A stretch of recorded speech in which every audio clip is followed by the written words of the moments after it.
Yeah, we just got Arizona in July.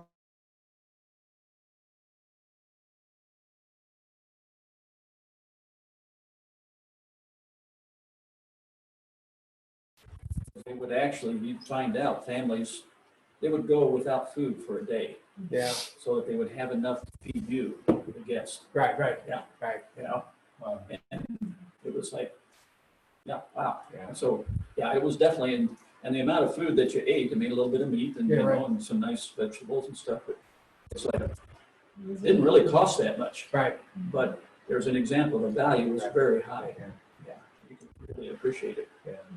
Yeah, we'd be in Ecuador and we would be in the slums there, you know, and people give you this, you know, they may have like this little business where they sell some knickknacks and they give one to you, you know, and you're like, man, you need this, you know, this is your income. I'm good. But you also don't turn it, you know, Yeah. you don't turn it down. You're so grateful. I mean, it's probably worth 25 cents, you know, and they probably sell it for 50 cents, you know, to us. We try to spend $1 on it or something like that. And it's like, but this is you know, it's so humbling. It's like, it's really hard to receive. That was like in Mombasa when we went, Yeah. and the people of the village, you know, did evangelizing. Mm-hmm. I remember this one lady, they're just impoverished, and she came out with the one little stool for me to sit on to share with her about the gospel. And her room, her whole house was as big as those 2 bathrooms Yeah, got there, and yeah. So let's talk a little bit about generosity and greed. We'll begin with greed. All right, so we'll begin with the negative. That way we end on a positive note. So we don't go out of here all bummed out. Man, I just feel terrible. So let's begin with maybe some characteristics of greed. And so the first characteristic of greed that we want to look at is the character of insatiable desires. And I really like this passage in 27:20. It says, Sheol and Abaddon are never satisfied, and never satisfied are the eyes of a man.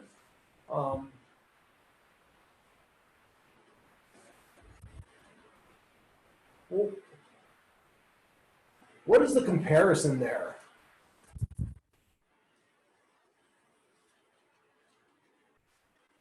First of all, what is Sheol? Death. Yeah, it's the place of the dead, the grave, if you will. And never satisfied. It's almost like a monster that can never swallow enough humans. And the eyes of a man are like these, Sheol's like the eyes of a man, never satisfied. Human nature. Yeah, yeah.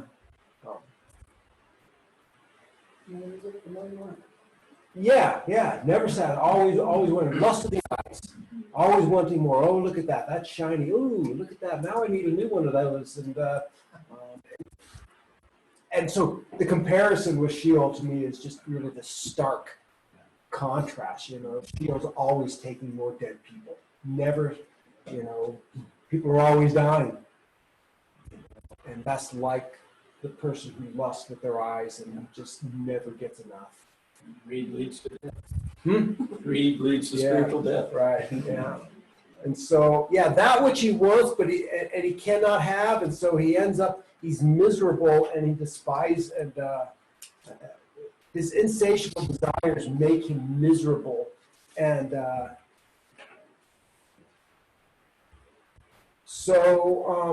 Scott, why don't you read Proverbs 21, 25, and 26. So chapter 21, verses 25 and 26. The desire of the sluggard puts him to death, for his hands refuse to work. All day long he is craving, while the righteous gives and does not hold back.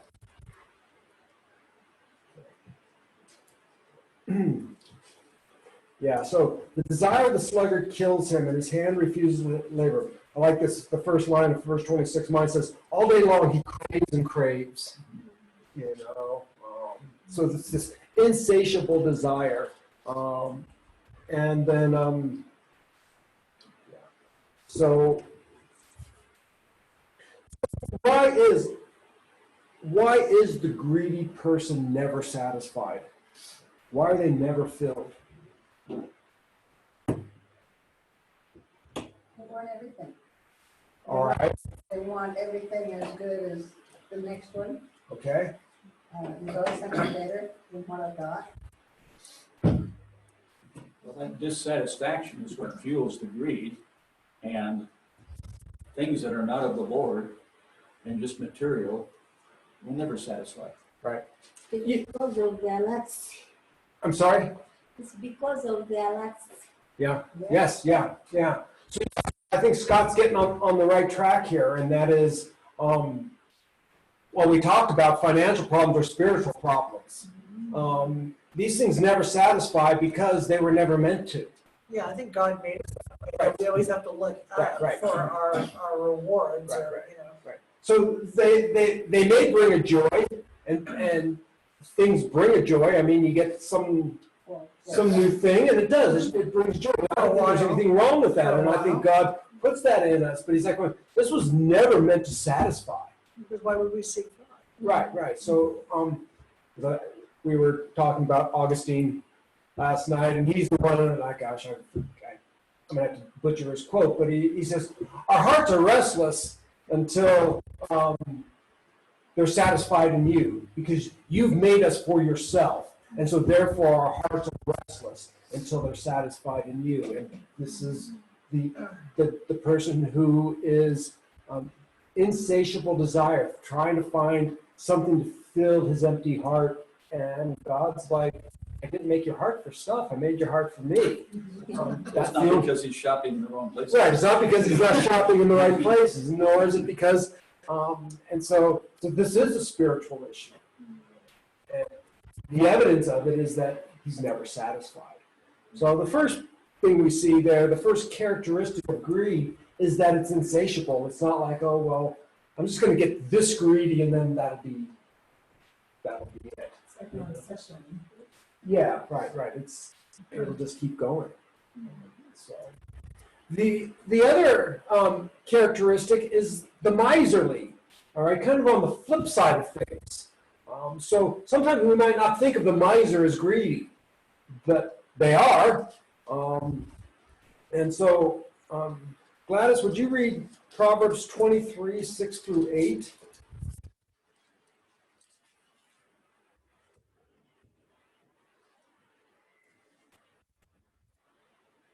Do not eat the bread of the selfish man, or desire his delicacies.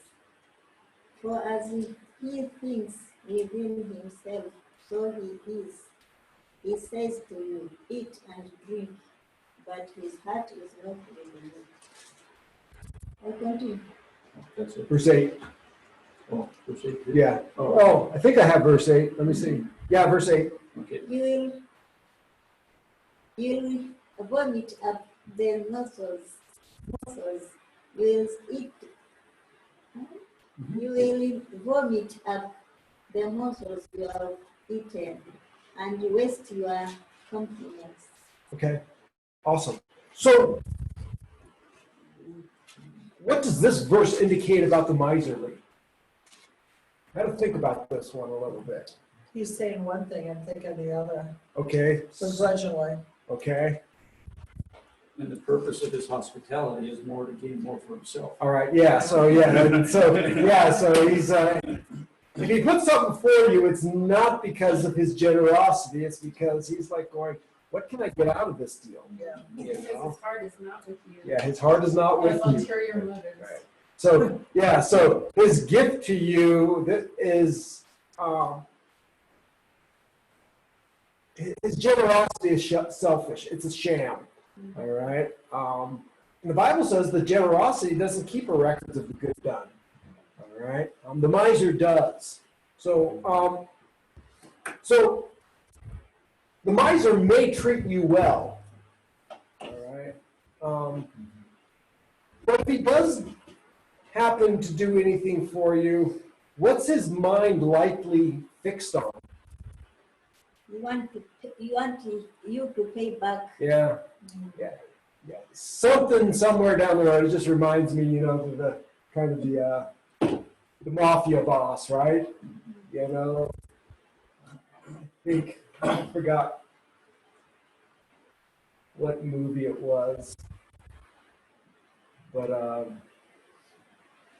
an undertaker, the mafia used, said, some guys abused my daughter, and I'm wondering if you can do anything about that. He goes, well, we won't be able to kill him, but we'll beat him up pretty good. And so the Undertaker's like, good, go do that. And then the mafia boss leaves, and then he starts thinking to himself, I wonder one of these days he's going to come back to me, and I wonder what he's going to ask. He did not do that because he cares about me. I've just dug myself into a hole because I'm going to have to hide a body somewhere, or I don't know when, I don't know how, and I don't know what, but I will pay this back. But the mafia's already gone because it has already expected on needles. Yeah. So, and I thought Simone brought up a good thought about the miserly, but they're not generous. We'll talk about generosity, but this is a person then who, is so either fearful of losing money, so fearful of being poor, so fearful of something, that their money actually doesn't do any good to anybody. It doesn't do them any good. They're not shopping in the right places, and the poor aren't helped.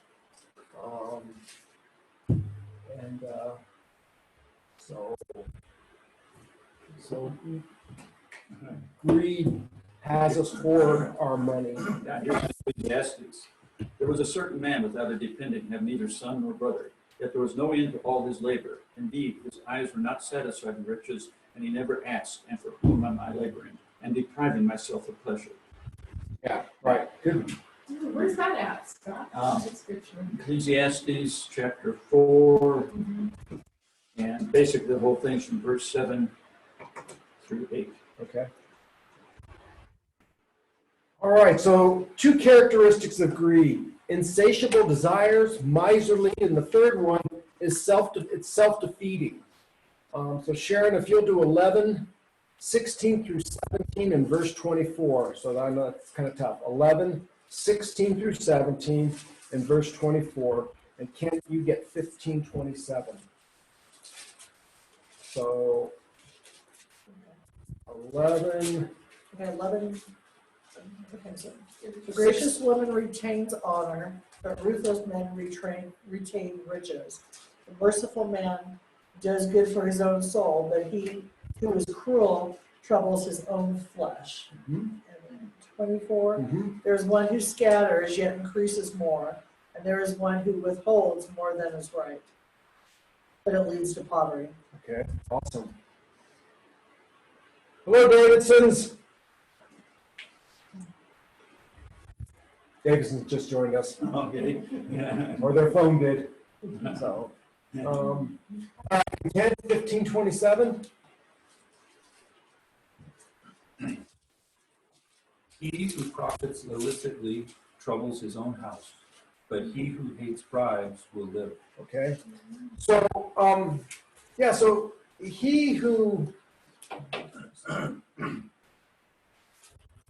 whoever is greedy for unjust gain troubles his own household. So there's our self-defeating. It doesn't do any good. It's an attempt to fill itself by gaining and returning things. It empties itself of any inward qualities. So 11:24. One who gives freely grows all the richer. Another withholds what he should give, and he suffers only want. All right. So and we're going to talk about this paradox in a little bit when we get to generosity, because it seems like the one who withholds ends up suffering the loss, and the one who is generous actually ends up gaining. This is kind of the paradox, if you will, of God's economic system. It's funny too, because it doesn't necessarily apply to just simple giving. It's like, the generous man will be, he who withholds grain to people will curse him. A blessing will be on the head of him who sells it. Right. So even something, Right. you don't necessarily have to give it away, but if you have something that's of value Right. that you can sell, Right. don't hoard it. Right. How serious it was in Acts, that couple, Right. Yeah, when Yeah. I can't remember their name. Ananias and Yeah, there Sapphira, you sure. go. And their lives. Yeah, that's a great point. Wow. So we see, as we're dealing, Davidson's, we're dealing with the topic of generosity and greed, and right now we're talking about some of the characteristics of greed. We've talked about how greed is insatiable. The flip side of that is that we become, a characteristic of greed is that it's miserly and that it's self-defeating. So like I said, this is the paradox. Why is it true then that a person can make himself rich yet have nothing, and he can make himself poor even with great riches? That's an interesting paradox. He can make himself rich and yet have nothing, and he can make himself poor and have great riches. What you hold treasure in. Okay, yeah. What do you say? It's what you hold treasure in. What you treasure in? value. If you value your family and you're struggling, you still have your value because your family's there. If you have your money and you lose it, well, you're empty.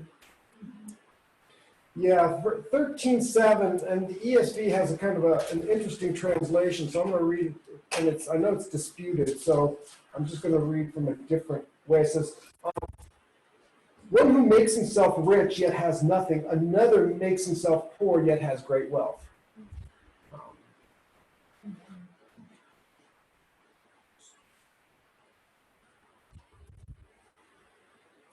So that's just kind of an interesting paradox between, I think, maybe there's that spiritual aspect of that we talked about at the beginning.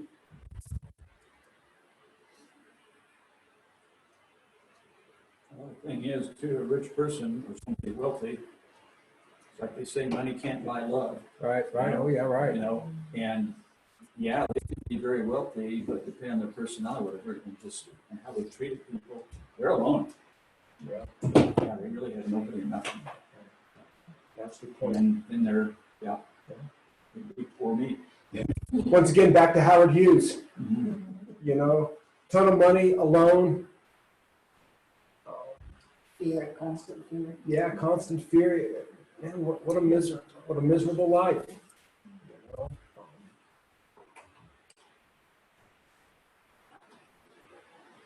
Yeah, I mean, he didn't even have freedom. No, he didn't have freedom. Yeah. He made a cage. He made a prison for himself. Yeah.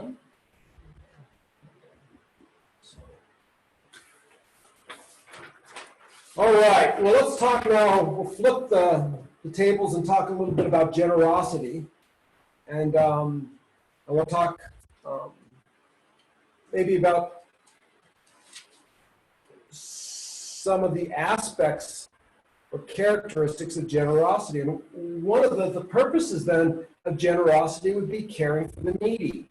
So Teeny, I'm going to give you chapter 14, verse 21. John, I'm going to decline. I can't see. Okay, no problem. Simone, I'm going to give you 14, 21, and 31. And I'm going to take 28, 27.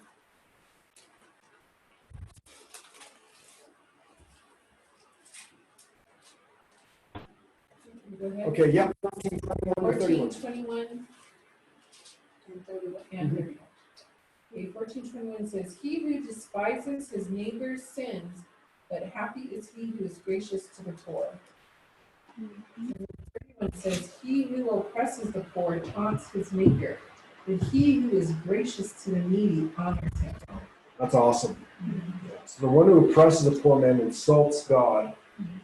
The one who is generous honors God.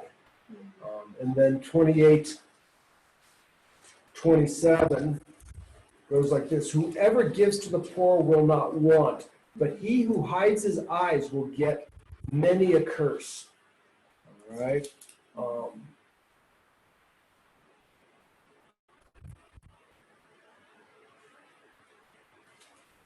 And then back to 11:24-26, we already read part of this, but it says, one gives freely, yet grows richer. Another withholds what he should give and only suffers want. Whoever brings blessing will be enriched. The one who waters will himself be watered. The people curse him who holds back grain, but a blessing is on the head of him who sells it. I think that's the one Scott just read. And so what do we learn? What are some of the benefits? What are some of the truths that come out from these Proverbs? What are some timeless truths that we see in these Proverbs that we just read?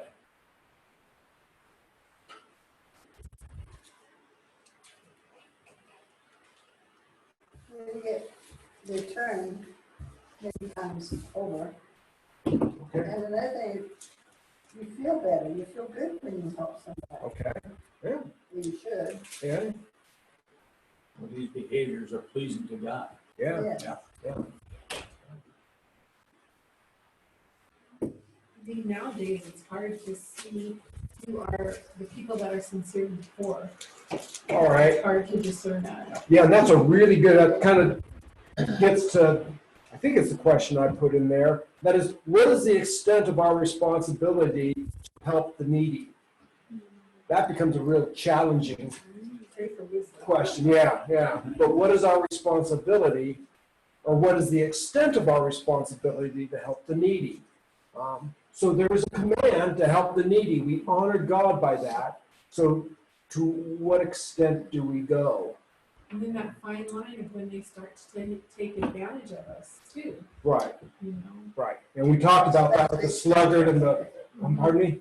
That's the extent. Yeah. Well, that's a great, yeah, so there would be an extent. Well, That that's would be, wisdom for Yeah. discernment to figure out, you know. Yeah, because we also talked about liars too. And if it's a scam and people are deceitful, it's not so overtly out there. If you do get scammed because you're generous, I mean, God knows can still look in your heart. And sometimes it's not on you. Yeah. Some of these people are so good at But it. then it teaches us to go to reputable people and reputable organizations. Right. You know. Yeah, that's a good point there as far as, God knows the heart. And of course, even part of that, some people are generous because they're trying to work their way to salvation. yeah, right. Rather than, Right. Yeah, right. Yeah, because here's 3:27, which is kind of our verse here. It says, "Do not withhold good from those to whom it is due, when it is in your power to do it."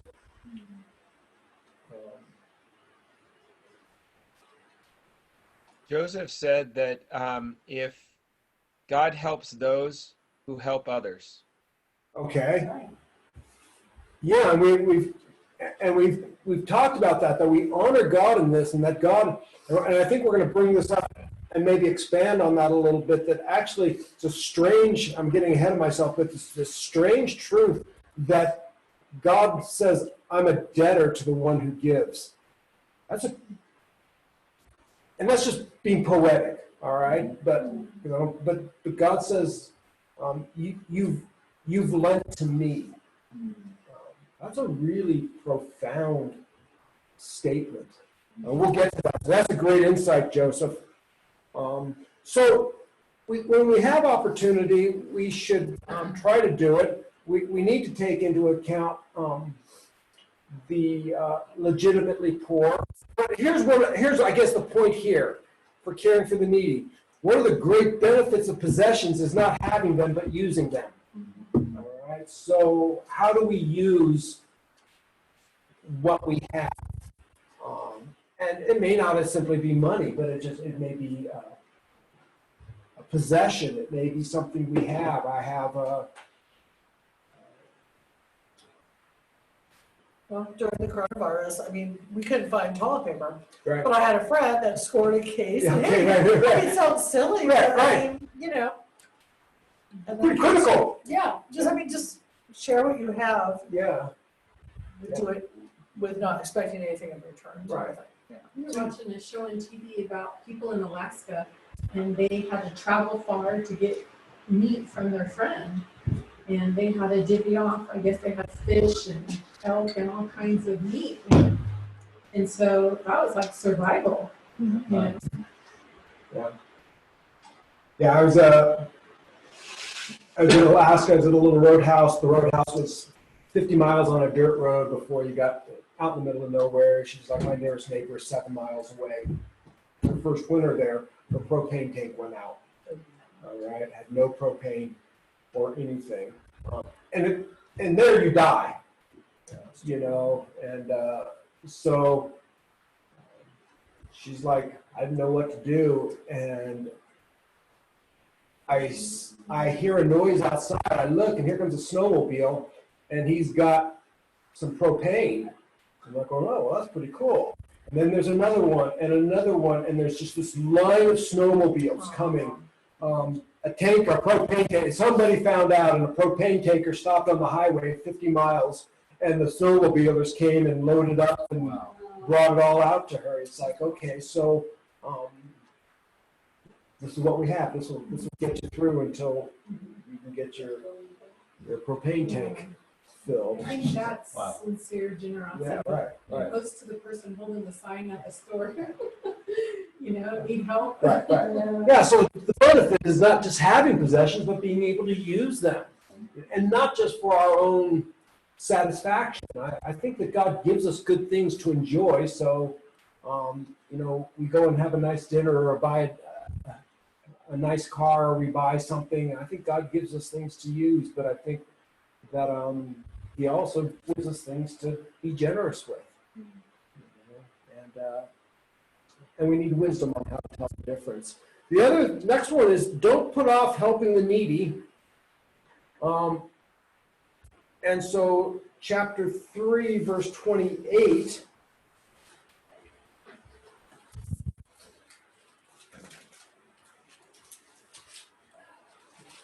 Do not say to your neighbor, go and come again, tomorrow I will give it, when you have it with you. All right, so why can't the needy wait till tomorrow for your help? You don't need to be a control freak. Okay, because you don't, that's a good one. I hadn't thought about that one. Would it come to you later if you didn't need it right then? That's a good point, yeah. Yeah, he needs it now. Yeah, the truly poor are basically living day to day. Right. Yeah, in other words, they go to bed, they might have got a little bit of something to eat, but when they wake up in the morning, they have nothing. Right. Yeah. They need their tunic tonight. They need your tunic tonight to keep them warm. Yeah. You know, I don't need it tomorrow. So if you have the ability to take care of it now, take care of it now. So.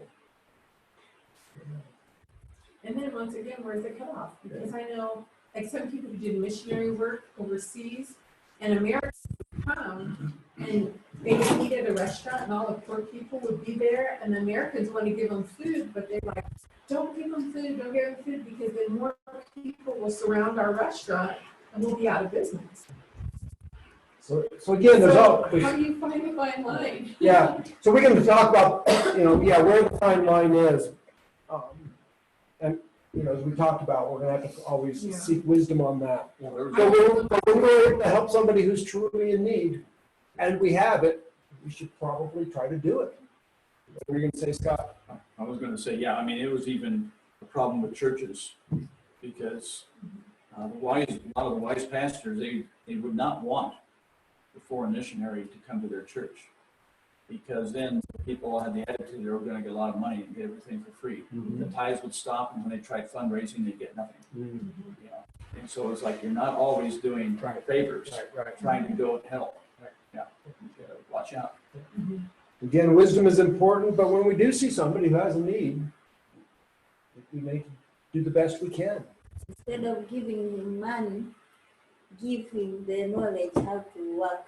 Oh, there you go, teach a man to fish. Yeah. Yeah, right.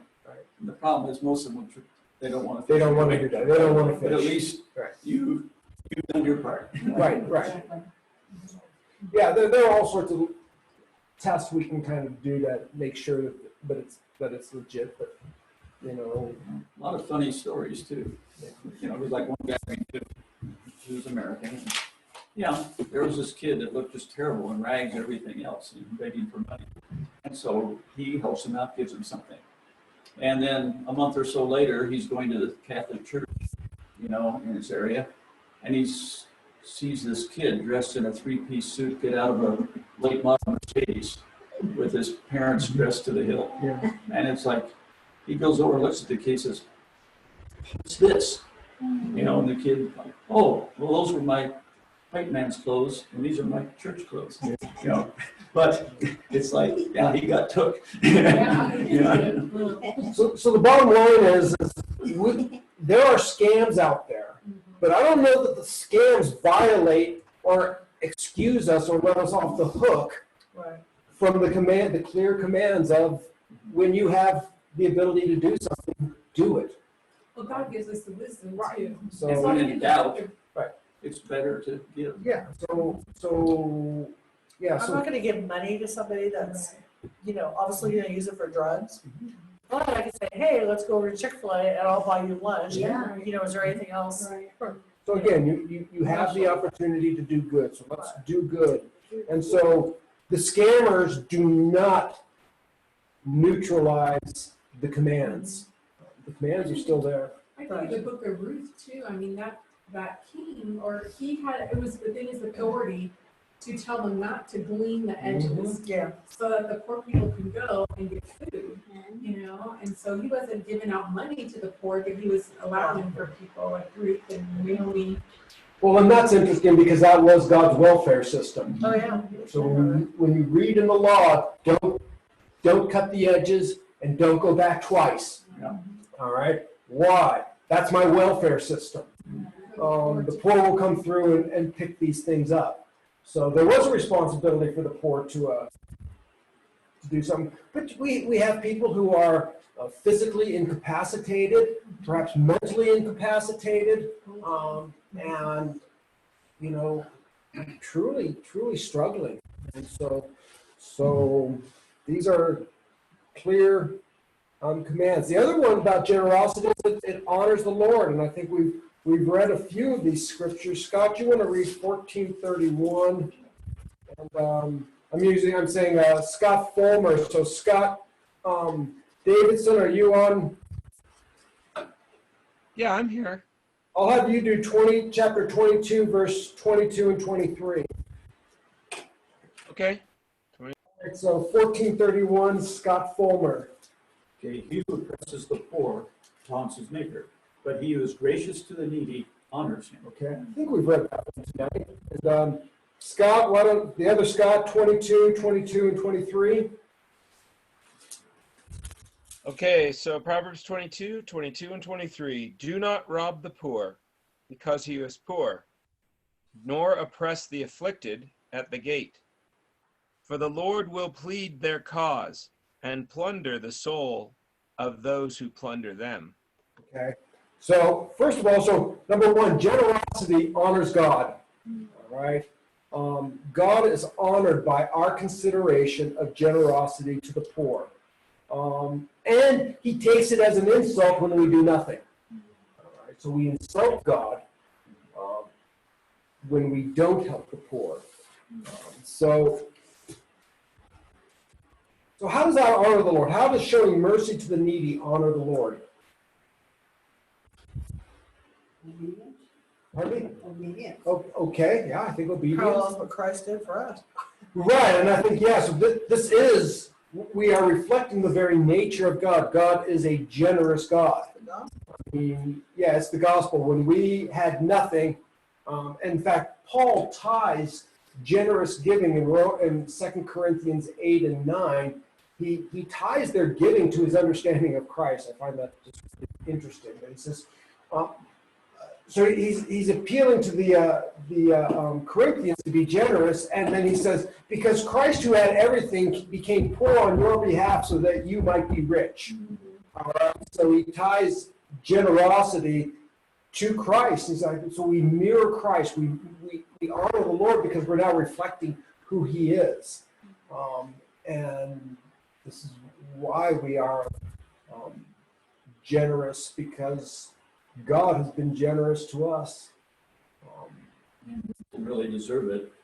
Right. So that's the other aspect. That's why, well, you can't really judge them Right. and say, well, they don't deserve it. Right. Like you mentioned earlier, some of them, well, they may be truly poor, but it's because of their own bad choices Yeah, or right. something. Yeah, But, right. Yeah.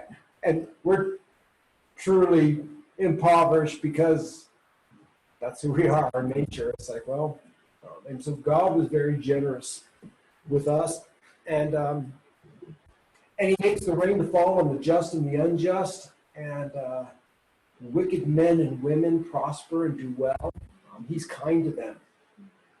You know, Also, God is going to bless you a lot. yeah. If you give, because He loves you a cheerful gift. All right, so it honors the Lord. There are some blessings in being generous.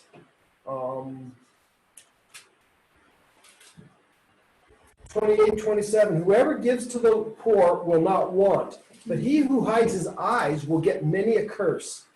All right.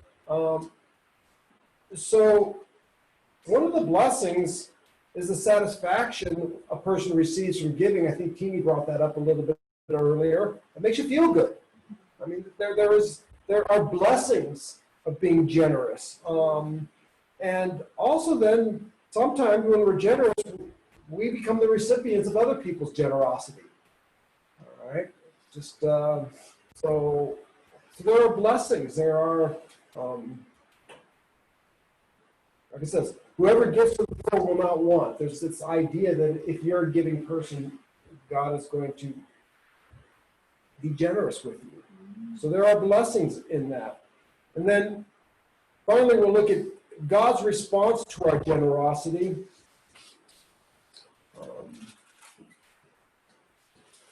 Gladys, would you read 22:9?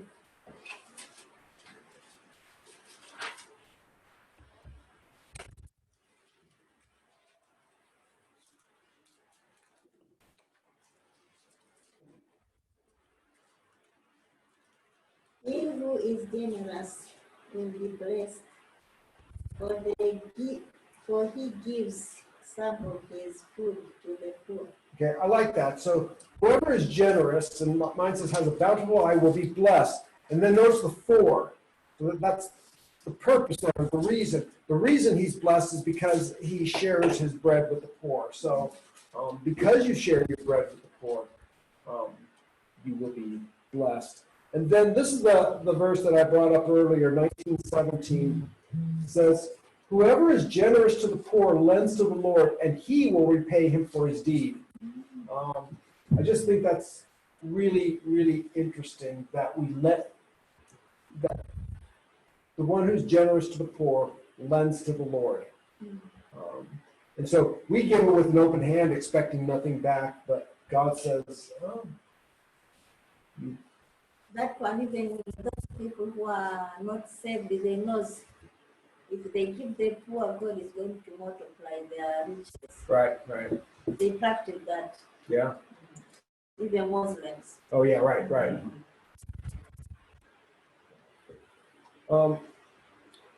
And then in 21:23, just maybe the other side of things says, whoever keeps his mouth.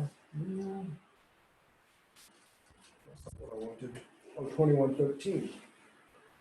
Whoever closes his ear to the cry of the Lord will himself call out and not be answered. All right. So, I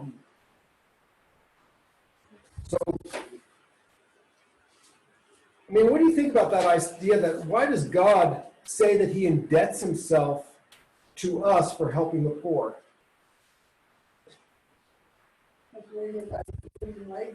I'm sorry? Well, I say not wearing his eyes, ears, legs, but we're not really. He sees all. Right, He's of the present, but yet we're physical and good. okay, Sure, the physical. yeah, right, yeah. I think Ephesians 2:10, I think it says, "For we are God's Workmanship. workmanship, created in Christ Jesus to do good works." Right, which he prepared beforehand, right. Yeah. Because they will give God glory. Yeah. Or perhaps what we have now, I don't know, this is kind of off the top of my head. Whatever we have, whatever blessings we have, God has given to us. And now I'm the conduit.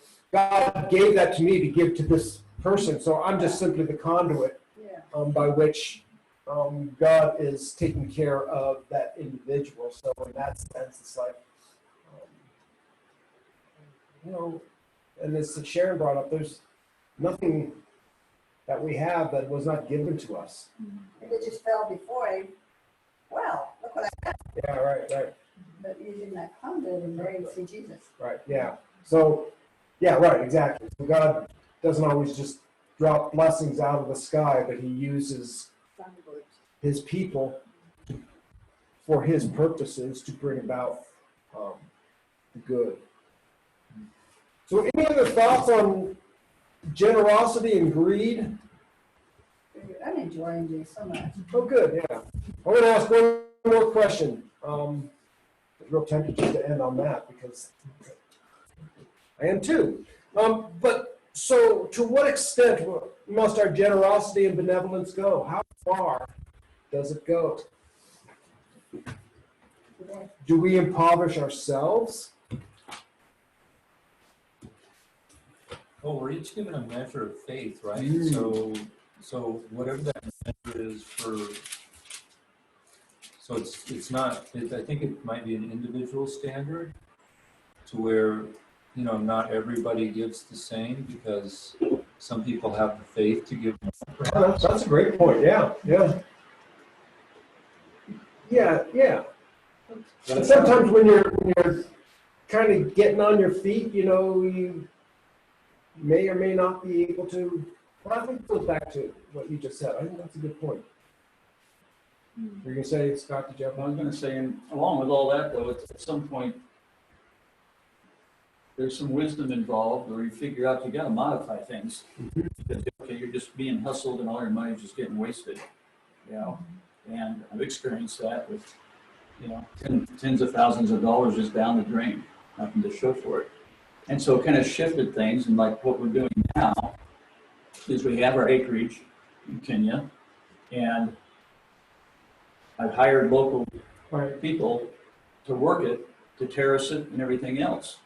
And at the high point, payroll maybe $700-800 a month, but it's giving them jobs. It's like no more giving money to anybody. Right. Yeah. But it's giving them jobs. And then besides that, now it's enabled us to grow the beans and the maize and stuff, even if there's almost no rain. We've got the system set up. And so when nobody else gets a harvest, we get a good one. Right. And it's far more than we would ever need or eat for ourselves and even for immediate relatives. And so now there's some to sell, And again, you just don't give it away. Right. But what it does is most of the people, they can somehow come up with the money to buy food. Yeah. But the food needs to be there. Right. To buy. Yeah. And so it's sort of shifting how we exercise our generosity. Yeah, that's a good point. Based upon the situation. I think that's a lesson from God too, isn't it? That we Yeah. don't just give and give, Right. teach them. Right. We work. And then they will be able to stand on their feet and do the same thing. I had a friend, it was right after that Ark Encounter got built there in Kentucky, the life-size Ark. And it was published about the cost that was involved in doing that. And a friend of mine, who's not a believer, was pretty anti-Christian.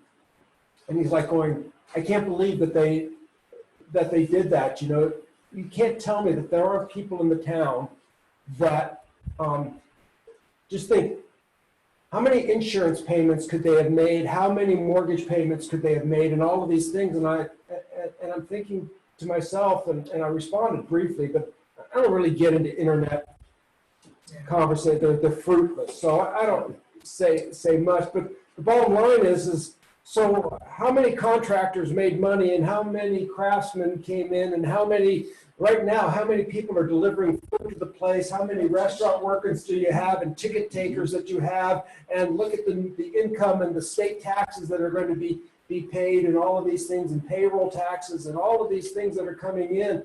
And it's like, you could have taken that and given it to somebody's car insurance and paid their mortgage and paid their hospital bill, and they would still be, and that would have been a nice temporary relief, no doubt about it. But now you've got people who like have jobs for long periods of time, and they can buy a car, and they can pay their medical bills, and they can, and they got insurance, and it's like, man, that's like, People are gonna find fault Right. when they wanna find fault, Yeah. especially when you said they're not Christian, they're gonna.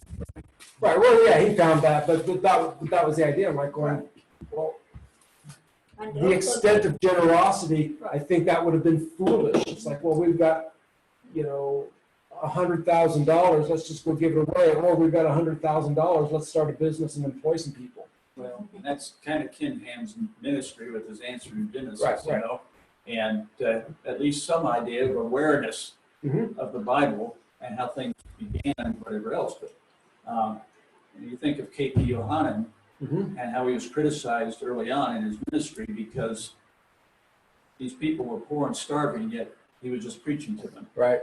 Not really, he didn't set up a ministry initially of meeting needs, giving food, medicine, whatever else. His statement was, no, their spiritual situation and their salvation was far more important than their eternal life, where they're going to spend eternity, Right. than whether they're starving now or not. Right. You know? Interesting. Yeah. And so as far as the money goes and something like that, well, it's the aspect of evangelism and saving souls is pretty darn important. The one thing also about, correct me if I'm wrong, with K.P. Yohanan, though, he lived at the same level, though, Yeah. right? It's not like, he drove up in a limousine and got out, and it's like he lived at that level. Yeah. So, Suffering and freezing. right. So it wasn't like some rich guy driving in, preaching the gospel and driving out, and, flying in his Learjet and stuff like And then that. once he had the money Uh-huh. and the ministry built, well, yeah, then he set up. Then he's- people right. for medicine. and also to be in a good health, it is a big blessings. Right. We don't recognize that, but it is really God gives us Okay. in a good health.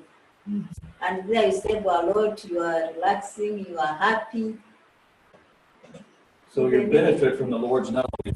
Well, yeah, exactly. So then you just wonder how many times he saves you money. Yeah. The car didn't break down. Yeah. You don't know those things. Well, what was it? Amber Villette, when she was at Calvary Chapel years ago, needed a car badly. And I can't remember his name, but the one that has the junkyard in Round Valley. Okay. But had given somebody else that car, and then they no longer needed it. They were able to get a better car, gave it to her. But the thing was just a wreck, Yeah, right. and they call it the God car. Yeah, Somehow right. it kept running. Yeah. It shouldn't have, but it Yeah, did. right. It did. That's awesome. So, cool. Well, we'll go ahead and close. Thanks everybody for joining us tonight, and I think we're probably going to continue through Proverbs. My goal is to make it all the way to our Christmas break. So right around November, Thanksgiving is when we kind of take a break. So I think we'll be able to push Proverbs up until our winter break. So, Father, we thank you that you have given to all of us so much. Lord, every single person here has been blessed. I pray that you would help us to be generous. Give us the faith that we need to be generous, Lord God, to follow your command. Give us the wisdom to know the extent of our generosity, and guide us and lead us. And we thank you for entrusting to us your resources. And so we ask these things in Christ's name. Amen. All right. Thanks everybody for joining in.